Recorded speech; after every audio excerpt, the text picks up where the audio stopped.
तो शकुंतला मौजूद न थी। रुकैया, कनीज़ फातिमा और सबकतुल्ला गमगीन उदास बैठे सुलेमान की दर्दनाक मौत का मातम कर रहे थे।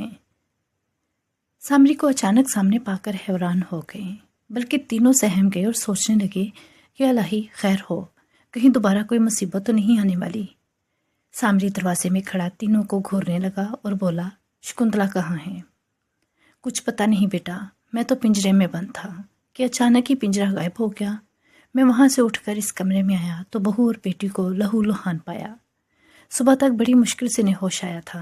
इन्हीं की ज़बानी पता चला कि शकुंतला ने रात को अजीबुल खलकत मखलूक को बुलाया था।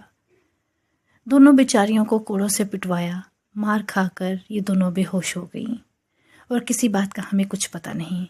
हम गरीब लोग हैं, हमने तो किसी का कुछ नहीं बिगाड़ा, फिर तुम लोग क्यों हमें तंग करते हो? बकवास ना कर बुढ़े, वरना खून ही पी जाऊंगा तेरा, सामरी एकदम गुस्से से बोला और फिर गायब हो गया। दोनों लड़कियां चीखने लगीं। सबकतुल्ला ने आगे बढ़कर दोनों को दिलासा दिया, बेटी आयतुल कुर्सी का विर्द शुरू कर दो, इंशाल्लाह सब ठीक हो जाएगा। फिर सब मिलकर आयतुल कुर्सी पढ़ने लगे और घर में दम किया हुआ पानी हर कोने में छिड़कने लगे। सामरी समझ गया था कि किसी तरीके से गुरु नारायण यहाँ आकर शकुंतला पर कब्जा करके इसे ले गया है, या गुरु नारायण के आने की इतला पाकर शकुंतला ही दूर रुपोश हो गई है। इस बात की तस्दीक के लिए सामरी ने कलकत्ते काली मंदिर में पहुंचने का फैसला किया और वह सीधा मंदिर के शमशान घाट में जाहिर हुआ। अब इसने सोचा कि शकुंतला की खबर लेनी चाहिए। रात के गुरु की बदरूह ने इसे तनबिया करती थी कि पराई आग में छलांग लगाने से पहले इसकी हिद्दत का अंदाज़ा कर लेना, क्योंकि शकुंतला के महावीर और दूसरी शक्तियाँ गुरु नारायण की गुलाम हो चुकी हैं। तो गुरु नारायण के सामने न जाने, क्योंकि इन शक्तियाँ सामरी और शकुंतला के महावीर आपस में टकराएंगे और गुरु नारायण तो ओझल जाप से गायब हो जाएगा। नुकसान या शकुंतला को होगा या फिर सामरी का। लिहाजा सामरी ने काली के मंदिर में जाहिर होकर गुरु नारायण और शकुंतला की दूर से निगरानी करने का फैसला किया। वो तेज तेज कदमों से मंदिर की तरफ चल रहा था। मंदिर की सीढ़ियों के करीब आकर इसने इर्द गिर्द का जायजा लेना शुरू कर दिया और फिर आहिस्ता आहिस्ता मंदिर की सीढ़ियां चढ़ने लगा।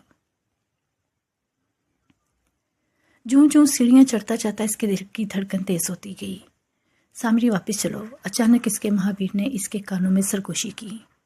सामरी चौंक उठा और वापस मुड़ने ही लगा था कि एक भारी जिस्म अचानक ही पीछे से इसके ऊपर आ गिरा और सामरी से लिपट गया। सामरी अपना तवाज़ुन बरकरार न रख सका और भारी जिस्म के साथ ही वो सीढ़ियों से नीचे लुढ़कने लगा। इससे कब्र के सामने कुछ अपाय करता, अचानक इसे जोरदार चुभन का एहसास हुआ और इसका जहन तारीकियों में डूबता चला गया। पर यह हैरान थी कि कई दिन गुजर गए हैं, ना तो शकुंतला वापस आई और ना सामरी और ना खशकरान की कोई खबर है। परिया को यह पता था कि गुरु नारायण कोई अमल करके शकुंतला को गुलाम बनाना चाह रहा है, और पहली दफ़ा शकुंतला के सर में शदीद दर्द जब उठा तो इस वक्त सिर्फ परिया ही मौजूद थी। हो सकता है शकुंतला गुलाम बन गई हो, लेकिन सामरी और खशकरान तो वापस आना चाहिए था। शकुंतला गुलाम बन ही जाए तो बेहतर है, इसने दिल में सोचा, ताकि मैं किसी तरीके से हुकूमत पर कब्जा कर लूँ। क्या मैं मलका बन सकती हूँ? इसने सोचा, ऐसा हो जाए तो मज़े हो जाएं। मुझे इसकी तैयारी करनी चाहिए। हो सकता है शकुंतला वापस ना आए। अभी तक तो किसी को नहीं पता कि वो कहाँ गई है, इसलिए हुकूमत के तमाम अहलकार और दरबारी अभी तक परिया की इज्जत करते हैं और इससे डरते थे। सबको पता था कि परिया शकुंतला की नायब है। पूरे महल और दरबार में शकुंतला के बाद परिया का ही सिक्का चल रहा था। इस वक्त परिया अपनी वसीओ अरीज सजी सजाई खूबसूरत ख्वाबगाह में मौजूद थी। शाम का वक्त था। परिया खूबसूरत जरक परक लिबास में आरामदा तख्त पर नीम दराज थी। दो कनीज़ें मोर झल झल रही थीं और दो उसके कदमों तले बैठे इसके पांव दाब रही थी। परिया कीमती शराब की चुस्कियां ले रही थी। गर्दन गुरूर से अकड़ी हुई थी। दर्जनों कनीज़े और गुलाम कमरे की दीवार के साथ साथ किसी भी हुक्म के मुंतज़िर बाअदब खड़े थे, और कमरे के दरमियान में दिन भर मुख्तलिफ गलतियां करने वाले गुलाम और कनीज़ें मुर्गा बनी हुई थीं, और इनकी पुष्ट पर वजनी पत्थर रखे गए थे, जिनके वजन और मुर्गा बनने की असियत से वो किराह और सिसकियां भर रहे थे, और ये अमल खासी देर से जारी था। जैसे ही कोई सिसकता या आह भरता, قریب کھڑا ایک ہٹا کٹا غلام اس کے اریاں بدن پر ہنٹر برسا دیتا، جس سے وہ بلبلا اٹھتے اور ہر پریا کھلکھلا کر ہنس پڑتی۔ ان کی جان تبھی چھوٹی جب پریا کا جی اس منظر سے بھر گیا۔ اب صرف کملا اور پونم اس کے پاس رہ گئیں۔ پریا تحت سے اٹھ کر اپنے نرم ریشمی بستر کی طرف چل دی، جس کے 3 اطراف چھت سے فرش تک تازہ پھول اور کلیاں پرو کر لٹکائی گئی تھیں، جن کی بدولت 4 سو خوشبو پھیل کر رومانی ماحول پیدا کر رہی تھی۔ پریا کے بستر پر بیٹھتے ہی پونم فوراً جھکی اور اس کے پاؤں سے سونے کے کام والے جوتے اتارنے لگی، اور کملا نے پریا کے پاؤں اٹھا کر بستر کے اوپر رکھ دیے۔ پونم پریا گاؤ تکیے سے پشت لٹکا کر بولی، جی کنیز عالیہ، جس قیدی نوجوان کو ہم کل زندان خانے سے لائے تھے وہ تیار ہے؟ جی کنیز عالیہ، پونم نگاہیں جھکائے ہوئے با ادب بول رہی تھی۔ اس کو ہماری خوابگاہ کے اندر بھیج کر کواڑ بند کر دو اور تم دونوں ہمارے کسی بھی حکم کی تعمیر کے لیے باہر کھڑی رہو۔ بہتر کنیز عالیہ۔ پونم اور کملا دونوں پریاں کو فرش پر اداب کرتی ہوئی باہر نکل گئی۔ کچھ ہی دیر بعد ایک دراز قد، گوری رنگت، سیاہ کالی آنکھوں اور لمبے بالوں والا 22 برس کا سہما ہوا لڑکا خوابگاہ کے اندر داخل ہوا۔ پریا شراب کا جام پکڑے تکیے کے ساتھ پشت لگائے دلچسپ نظروں سے اسے دیکھنے لگی۔ لڑکا پریا کو دیکھ کر مسیح سہم گیا اور وہیں دروازے کے پاس ہی ساکت ہو گیا۔ ہولے ہولے ادھر آؤ لڑکے، پریا نے تحقمانہ لہجے میں کہا تو لڑکا لرزنے لگا۔ پریا کو دیکھ کر لگتا تھا کہ وہ پوری طرح خوفزدہ ہو چکا ہے۔ ہمارا حکم تم نے سنا نہیں، ادھر آؤ، پریا نے مزید باروب انداز میں کہا تو لڑکا تیز تیز چلتا ہوا اس کے پاس آ کر کھڑا ہو گیا۔ لڑکا بلکہ جوان مرد پوری طرح خوف سے کانپ رہا تھا۔ پریا اس کی حالت سے لطف اندوز ہو رہی تھی۔ دیکھو، وہ پیار سے بولی، تم زبردست کسرتی بدن والے نوجوان ہو اور مجھ نازک سی لڑکی سے ڈر رہے ہو۔ تم اگر آگے بڑھ کر مجھے دبوچ لو اور میرے ساتھ زبردستی کر لو تو میں دھان پان سی لڑکی تمہارا کیا بگاڑ لوں گی؟ دروازہ بھی بند ہے۔ آپ نوجوان کے لب لرزے۔ آپ وہی ہیں نا جنہوں نے کل زندان خانے میں درجنوں بیمار قیدیوں کی چھری سے گردنیں کاٹ کر الگ کر دی تھیں؟ ہاں ہاں، پریا نے دانستہ بھول پن سے کہا، اور بستر سے نیچے اتر کر نوجوان کے سامنے جا کھڑی ہوئی اور بایاں ہاتھ سینے کے نیچے رکھ کر سیدھے ہاتھ کی کوہنی اس کی ہتھیلی پر ٹکائی۔ چہرہ سیدھے ہاتھ کی تھیلی پر رکھ کر نوجوان کو مسکراتی نگاہوں سے دیکھنے لگی۔ نوجوان کی عقل کچھ سمجھنے کا اثر تھی۔ اس کا تو وہم و گمان بھی نہ تھا کہ پریا اسے کیا چاہتی ہے۔ پریا نے آگے بڑھ کر نوجوان کے ہاتھ پکڑ کر اسے مظہری کی طرف دھکیلنے لگی۔ نوجوان خوف اور حیرانگی کی ملی جلی کیفیت کا شکار تھا۔ اس نے اپنی آنکھوں کے سامنے کل زندان خانے میں پریا کو اپنے ہاتھوں بیمار قیدیوں پر چھری چلاتے دیکھا تھا کہ وہ کام کے قابل نہ تھے۔ اس وقت پریا کے چہرے پر بے رحمی ہی بے رحمی تھی، اور آج وہی پریا اس کے ہاتھ پکڑ کے اسے اپنے بستر کی طرف لے جا رہی تھی۔ کیا نام ہے تمہارا؟ جی پرتھوی۔ میرا نام تجھے معلوم ہے؟ جی نہیں۔ نوجوان اب بھی خوفزدہ تھا۔ میرا نام پریا ہے۔ پھر پورے تمکنت کے ساتھ مسحری پر دراز ہوتے ہوئے بولی، میں تابانہ کی نائب ملکہ اور اپنی مرضی کی آپ مالک ہوں۔ میں چاہوں تو ابھی جلاد بلا کر یا خود خنجر کے ساتھ تیری بوٹی بوٹی الگ کر دوں، اور چاہوں تو اپنا خوبصورت جسم تجھے سونپ دوں اور اس کے بعد تو میری ہاں بھی کر دوں۔ لہٰذا جیسے میں کہتی جاؤں ویسے کرتے جاؤ۔ جی بہتر۔ نوجوان کو کچھ ڈھارس بندی، مجھے اپنی گود میں اٹھا کر پورے کمرے کا چکر لگاؤ، پریا نے مسکراتے ہوئے کہا۔ جی۔ نوجوان ہکا بکا رہ گیا۔ جو میں نے حکم دیا ہے وہ کرو، ورنہ ابھی تالی بجا کر جلاد بلواؤں گی جو تیری گردن تلوار سے اڑا دے گا۔ پریا نے سخت لہجے میں کہا تو نوجوان ہچکچاتے ہوئے آگے آیا۔ پریا کو اٹھا لیا اور کمرے کا چکر لگانے لگا۔ پریا مسلسل مسکرا رہی تھی اور مسکراتے ہوئے اس نے اپنی سڈول چوڑیوں سے کھنکھناتی باہوں کو پرتھوی کے گلے کا ہار بنا دیا۔ پریا کے کمسن نرم وجود نے پرتھوی کے جسم میں سنسناہٹ پیدا کر دی۔ پریا نے خود سپردگی کے عالم میں اپنا جسم ڈھیلا چھوڑ دیا اور پرتھوی اس کے گلاب جیسے خوبصورت وجود کو اٹھائے ہوئے کمرے کا چکر مکمل کرنے لگا۔ پورے کمرے کا چکر لگا کر جب وہ بستر کے قریب آیا تو دوسرا چکر لگاؤ، پریا نے حکم دیا۔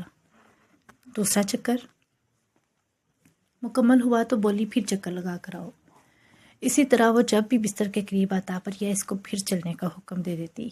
8-10 चक्कर लगाने के बाद पृथ्वी के रुएं रुएं से पसीना छूटने लगा।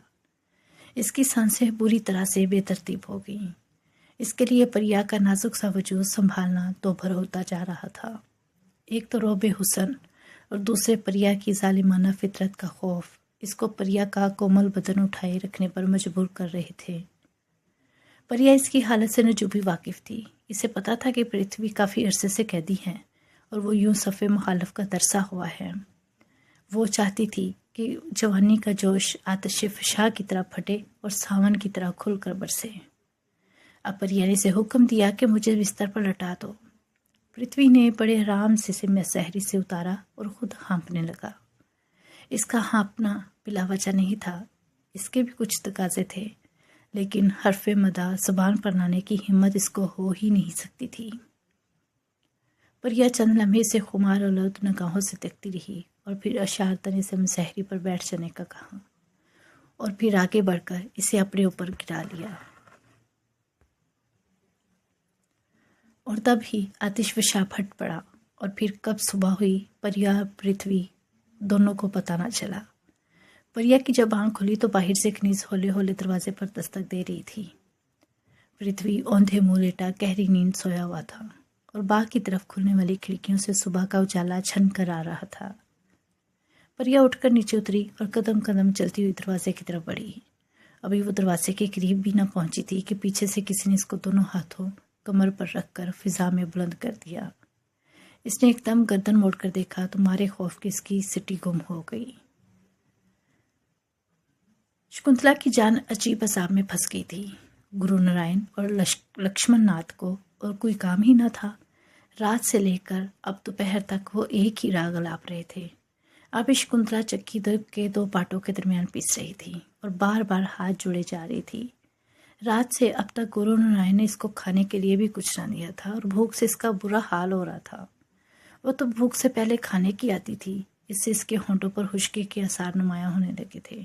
मेरे आका, शकुंतला हजसी से गुरु नारायण से मुखातिब हुई।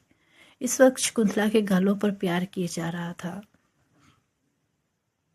जबकि दूसरी तरफ लक्ष्मण नाथ भी यही कारनामा करने में मसरूफ था।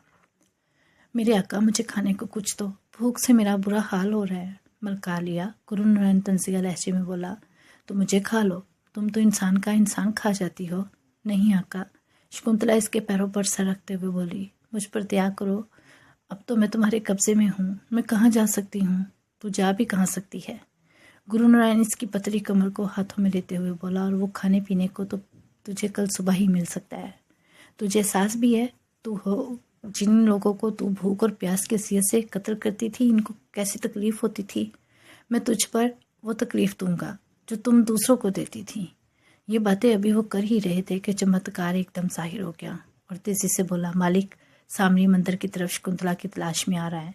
इसकी बात सुनते ही शकुंतला की आंखों में उम्मीद की किरण चमकी, लेकिन गुरु नारायण फौरन खड़ा हो गया और गरज कर बोला, आज सामने बचकर नहीं जा सकता। चमत्कार सारे महाबीर इसका रास्ता रोके पर ममूर कर दो।